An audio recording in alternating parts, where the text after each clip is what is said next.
Kamusta na nga po mga master at sa ngayon ay ating ipagpapatuloy na gisahin ang Chapter 108 at 109 sa manhwa series ng Solo Max Newbie. Pero bago po tayo tuluyang maglaon sa kwento ay nais ko munang muli ay ipakilala sa inyo ang isang passive earning app at ito ang tinatawag na Bus Go Go Go na mayroong 4.5 star rating sa Play Store.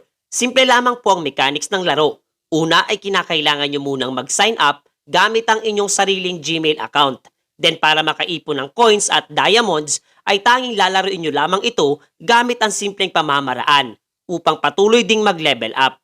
Pwede ding madagdagan ng income sa pamamagitan ng daily rewards na ibibigay at kapag naabot na ninyo ang level 10 pataas at makaipon ng sapat na barya at diamonds din ay doon po ay posible na kayong makapag-withdraw gamit ang iba't ibang pamamaraan katulad ng GCash, Lazada, Paymaya at marami pang iba. Lilinawin ko lamang din po at bibigyan kayo ng ideya na ang naturang laro ay may limit na may 30 beses na bonus lamang kada isang araw na makakatulong upang makalikom ng sapat na puntos para mag-withdraw. Pwede nga pong 1,000, 2,000 o higit pa ang inyong kikitain. Basta magtiyaga lamang sapagkat malaki ang conversion value ng coins sa inyong paglalaro. Lilinawin ko lamang din po na hindi ito isang scam. Legit po ito at pwede ninyong gawing pamatay oras kapag kayo ay nagpapahinga. At mas lalong higit na hindi po ito malaking sugal mga master. Kaya't kung inyo pong naisubukan ang nasabing laro, ay i-click lamang ninyo ang link na nasa comment section. Kung hindi man po ito mag-open, ay subukan ninyong i-copy ang link sa Chrome at direktang dadalhin kayo mismo nito sa site upang ma-download. So without any further ado na nga po mga master ay atin nang simulan ang kwento. Sa naging paggamit nga nitong si Jinyuk ng skill na Blood Road ni Alice ay labis na wala nang nagawa pa etong si Pennymeer. Habang nagbanta pa nga etong binata kung nais pa rin itong matanda na nasa kanyang harapan na tumutol sa kanyang pagtatatag ng sariling grupo na agarang binawi na nga lamang nito buwat sa tindi ng pressure na kaniyang nadarama. Kung kaya tuminto na nga siya sa paggamit ng naturang skill na pasimple namang pinagmamasdan nitong floor manager na si Hastings. Kaniya ngang naalala ang mga naging payag sa kanya ni Mr. Rick na dapat nga raw pagtuunan niya ng pansin ang abilidad,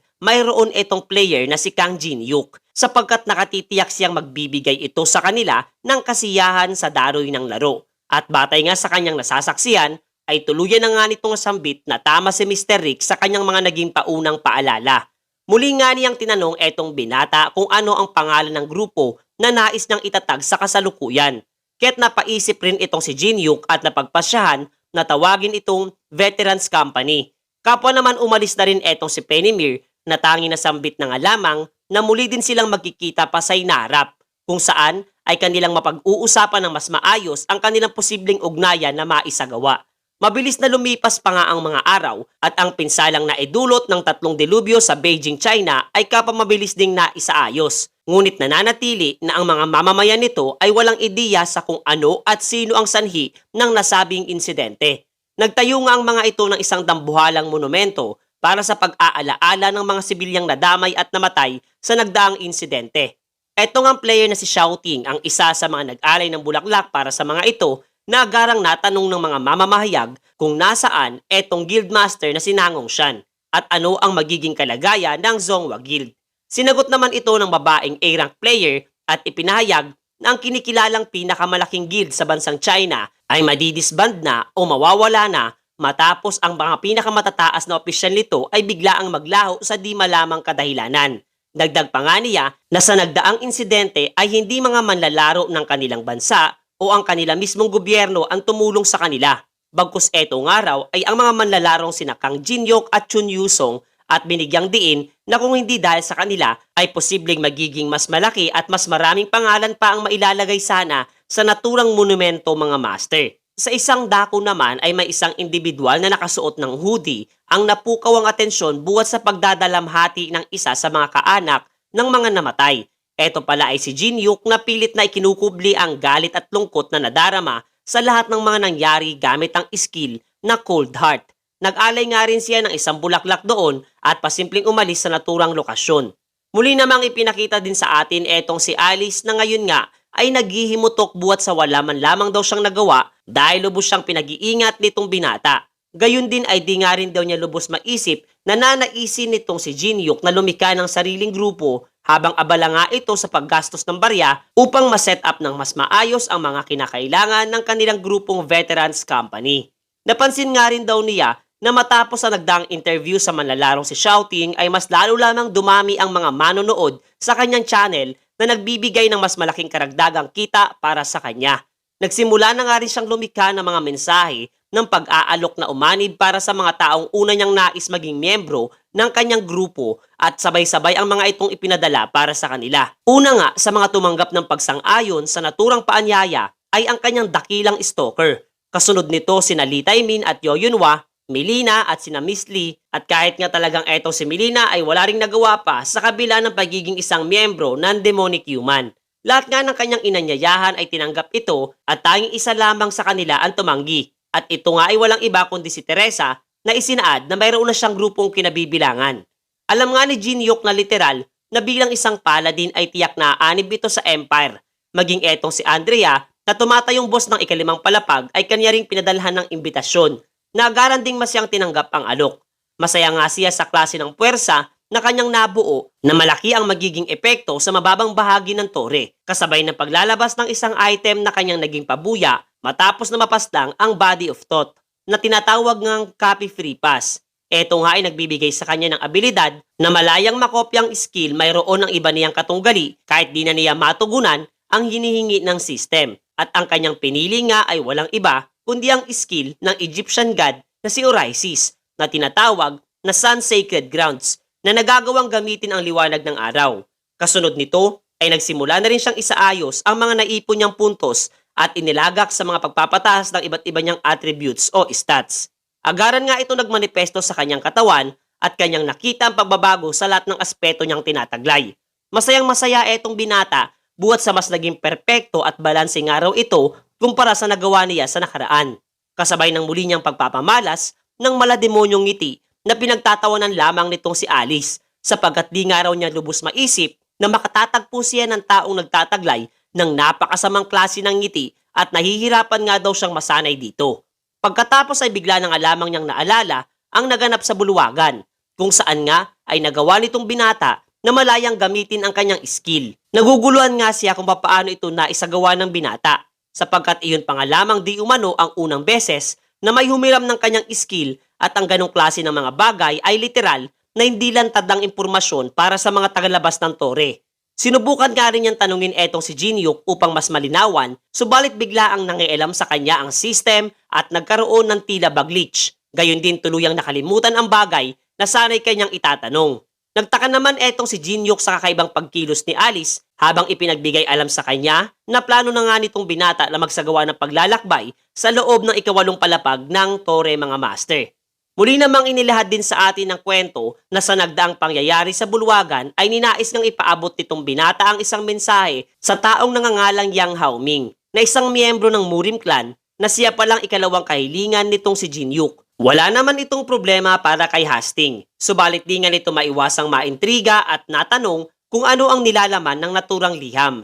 Napangiti naman etong ating pangunahing tauhan at nasambit na iyon nga raw ay isang liham na naglalaman ng isang napakahalagang alok. Pagkatapos ay muli namang ipinakita sa kasalukuyan etong si Jinyuk na nasa loob ng tinatawag na Stalactite Cave na matatagpuan sa ikalimang palapag ng tore. Maya-maya ay nadama nga niya ang mga pagkilos sa loob nito at malakas na nawikang dumating ka din.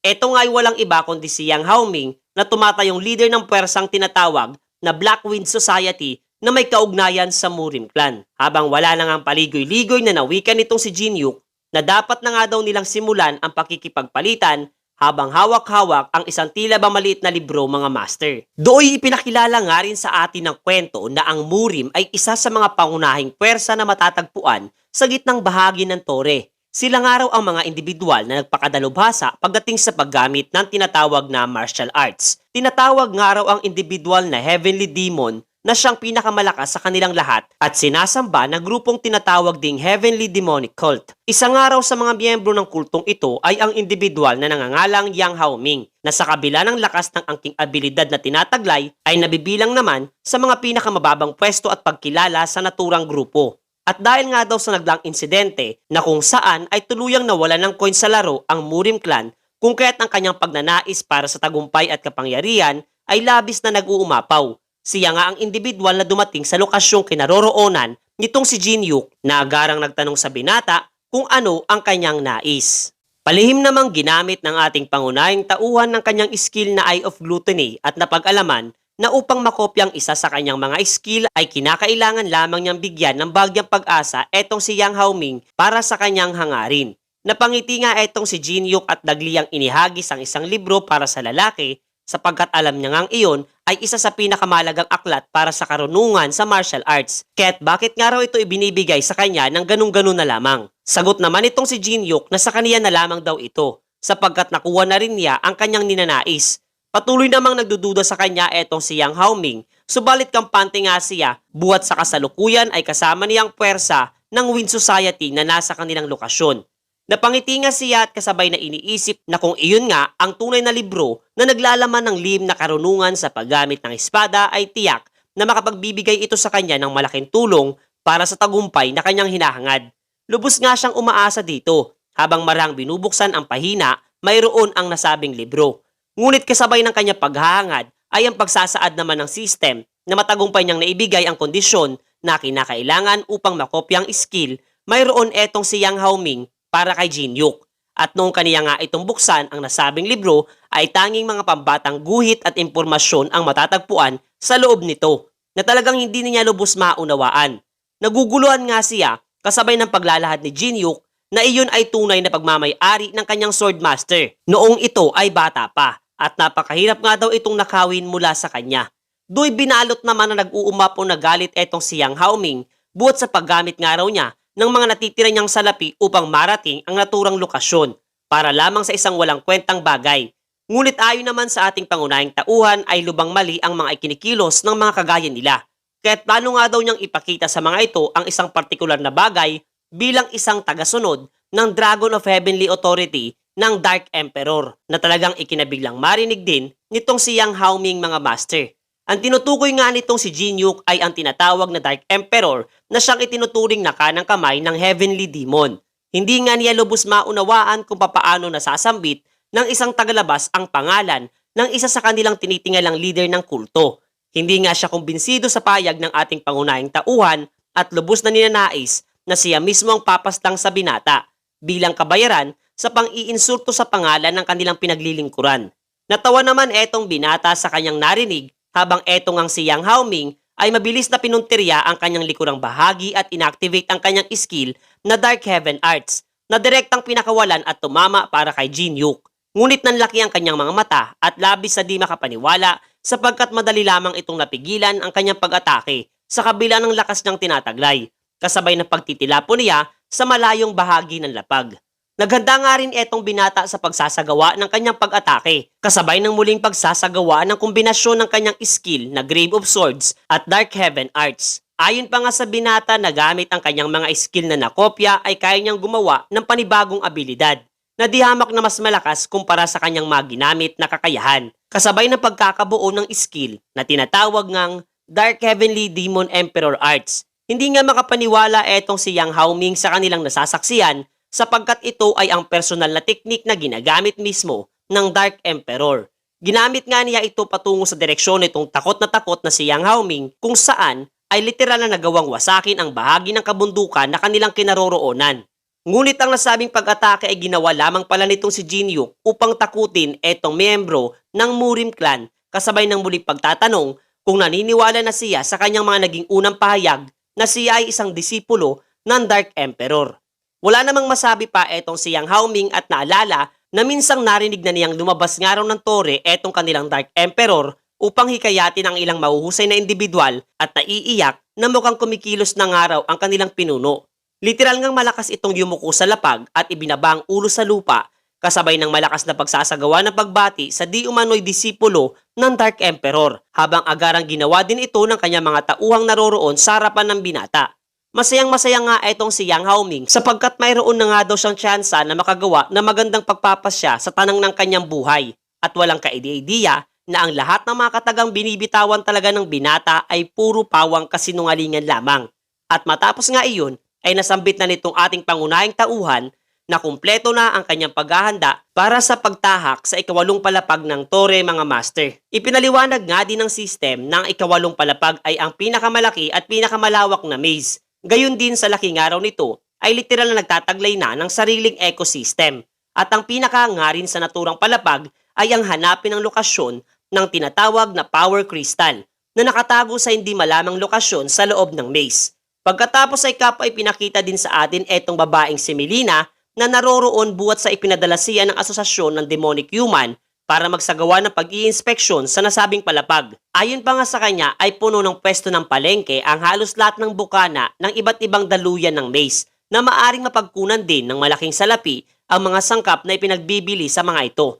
Masaya nga siya sapagkat literal na nakakapagod nga raw ang mga lihim na misyong pinapagawa nitong demonyong si Jinyuk sa mga nagdaang panahon.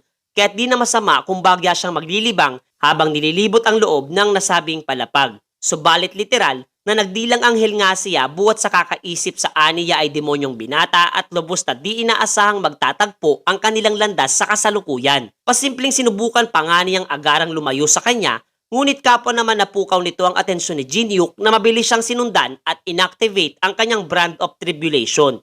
Sa kanilang pag-uusap ay napag-alaman nitong ating pangunahing tauhan na naroroon etong si Melina para kumalap ng impormasyon sa tinatawag na double impact at ito ay alinsunod sa naging payag nitong si Lancelot. Alam nga nitong binata na itong tinutukoy ni Melina ay isang kaganapan kung saan ang ilang mga palapag ay kumikilos ng mas malawak at sama-sama. Patuloy nga etong babae sa pagrereklamo sa pag-activate ng kanyang brand of tribulation hanggang sa tila ba nakadama siya ng kakaiba sa kanilang kapaligiran. Kung kaya't naglian niyang inihagis ang kanyang punyal sa isang direksyon na agaran din namang nadepensahan ng isa pang individual na naroroon.